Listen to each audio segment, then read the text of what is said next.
Una de las regiones más sensibles del planeta en los últimos 100 años ha sido la península de Corea. Es así como, durante la confrontación entre el norte y el sur, fallecieron millones de personas, quedando destruidas varias ciudades y cientos de aldeas en otro conflicto por delegación donde Washington sacrifica a un pueblo en favor de sus propios intereses. Sin embargo, no todo salió como lo esperaba y al norte de la península se le escapó de las manos, convirtiéndose en un fuerte dolor de cabeza para el imperio. Hoy, la torpeza imperial revive las tensiones del pasado, sin percatarse de que Pyongyang posee un potencial nuclear capaz de causarle graves daños. Los detalles a continuación.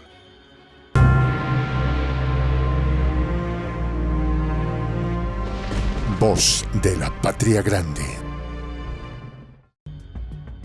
Durante el periodo 1950-53, la península de Corea se incendió, gracias a una confrontación que dejó millones de víctimas fatales, así como un buen número de ciudades y aldeas devastadas. Es así como luego de expulsar a los invasores japoneses en 1945, la región fue escenario de una de las mayores confrontaciones posteriores a la Segunda Conflagración Mundial. Muchos piensan que este conflicto se dio entre fuerzas locales que luchaban por obtener el poder. Sin embargo, se equivocan. La confrontación la impuso el gobierno estadounidense en su afán de apoderarse de la región. Por otra parte, esta fue la primera derrota para el imperio, que no logró echar a los norcoreanos al mar como había previsto. De manera fraudulenta, Washington y sus satélites enarbolaron la bandera de la ONU para invadir la península y vulnerar la resolución que mantenía separados a los grupos en pugna por la línea del paralelo 38. De esta manera, el sur se convirtió en un protectorado estadounidense, en tanto que en el norte nacía la República Popular de Corea. Esto dio lugar a una confrontación en la que el hegemón anunció que Norcorea no se levantaría en 7.000 años. Sin embargo, debió conformarse con un empate en forma de armisticio. A pesar de ello, no ha dejado de hostigar a su rival utilizando al títere del sur, por lo que después de 72 años intenta reanudar las hostilidades. En tal sentido, la nación imperial emplaza un segundo submarino dotado con misiles balísticos y ojivas nucleares en un puerto de Corea del Sur. Esto tiene como fin amedrentar a Pyongyang, dado su creciente poderío militar. El arribo de esta nave ocurre una semana después de la llegada del primer submarino nuclear enviado por Washington. En respuesta al permanente acoso, Corea del Norte ha intensificado sus pruebas misilísticas, contando además con submarinos autopropulsados capaces de producir tsunamis radioactivos y eliminar flotas enteras. Por su parte, Washington y Seúl persisten en realizar operaciones conjuntas cerca de las aguas territoriales de su vecino del norte.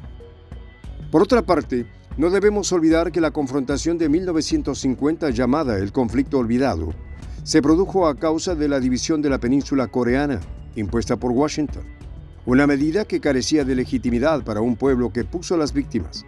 En tal sentido, más de 4 millones de personas perdieron la vida en un conflicto inducido por el imperio. Ya para 1871, el gobierno estadounidense había establecido acuerdos comerciales por la fuerza con la dinastía Joseon, que regía la península coreana. Esta persuasión se realizó a través de la diplomacia de las cañoneras.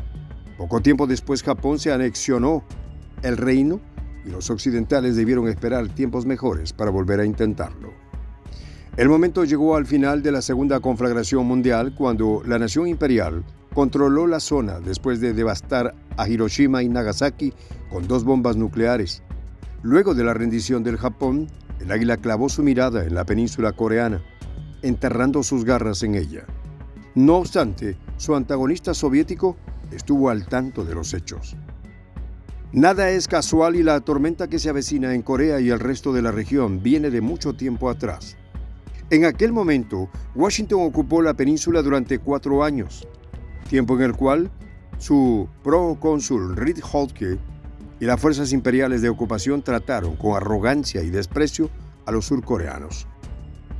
Holtke era un furibundo racista, y para él estos eran pueblos inferiores que debían ser gobernados con mano dura, Así que el territorio fue manejado como zona enemiga. Para ello estableció un régimen militar despótico, explotador y represivo. Antes de su llegada, cientos de coreanos que lucharon contra los japoneses fundaron la República Popular de Corea, convirtiéndose luego en Corea del Norte. Desde su nacimiento se adoptaron las reformas radicales de una revolución social. Entre ellas estaba la completa emancipación de la mujer, la jornada laboral de 8 horas, el salario mínimo, la redistribución de la tierra, la nacionalización de las grandes industrias, la libertad de expresión y el derecho a elegir y ser elegido. Todas estas medidas eran subversivas para un fanático como Hodge y contrarias a los intereses del imperio en la región.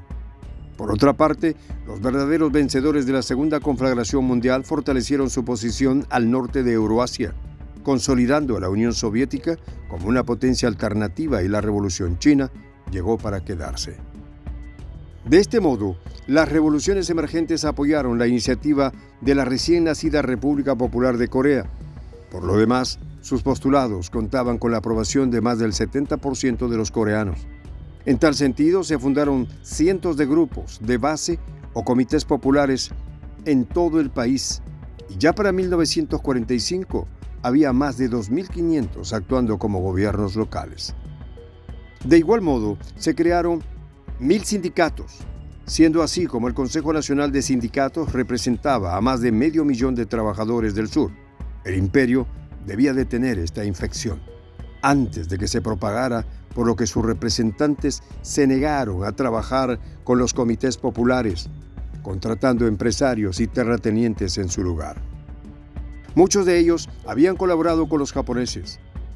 Por su parte, Hodge instaló en la administración a un grupo de colaboracionistas y reaccionarios, declarando ilegal a la República Popular de Corea y los comités del pueblo, calificándolos como enemigos públicos.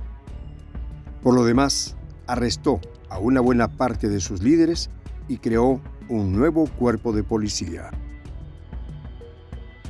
Este se transformó en un órgano represivo, utilizado para aplastar a las fuerzas de izquierda, por lo que las detenciones arbitrarias, la extorsión, los maltratos y la represión a los manifestantes se convirtieron en moneda común. Del mismo modo, designaron a Syngman Rhee, un títere impuesto por Washington, como gobernante permanente de Corea del Sur.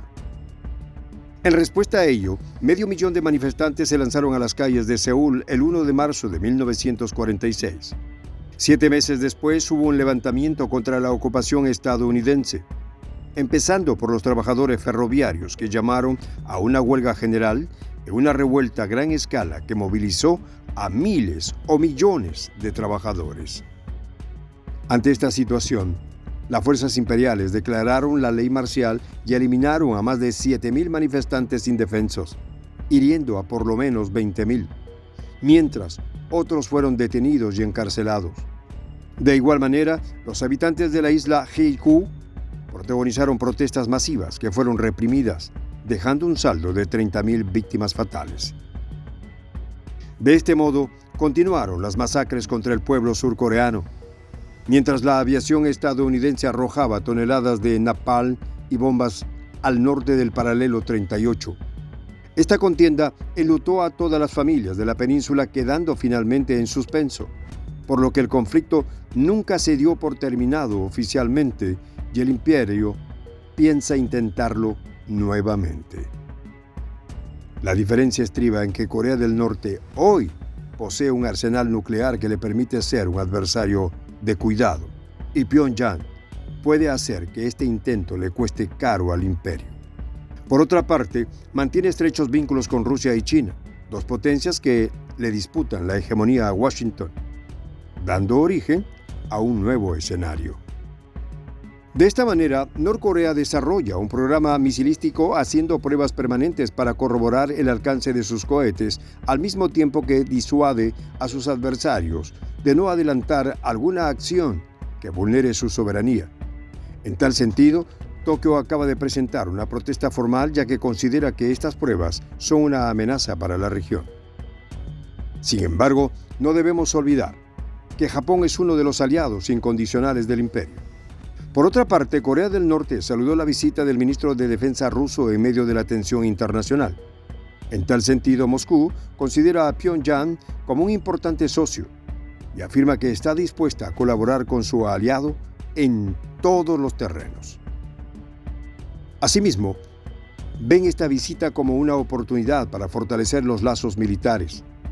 Por su parte, Pekín mostró su preocupación ante la presencia de los 2 submarinos nucleares estadounidenses en las costas de Corea del Sur, por lo que exhorta a los habitantes de la península a superar sus diferencias sin la influencia externa. ¿Será posible? Amanecerá y veremos. Soy el Juan José del Castillo, director del canal Prensa Alternativa. Si quieres ser parte de la comunidad de la Patria Grande, suscríbete a nuestro canal. Si es que quieres que te lleguen las notificaciones cada vez que subimos un video, activa la campanita. Si quieres apoyar a nuestro canal económicamente, puedes hacerlo a través de PayPal. El enlace está en la descripción del video. A nombre del equipo de Prensa Alternativa, me despido con esta expresión en el quechua milenario, Tupananchis Kama, cuya traducción es hasta volvernos a encontrar.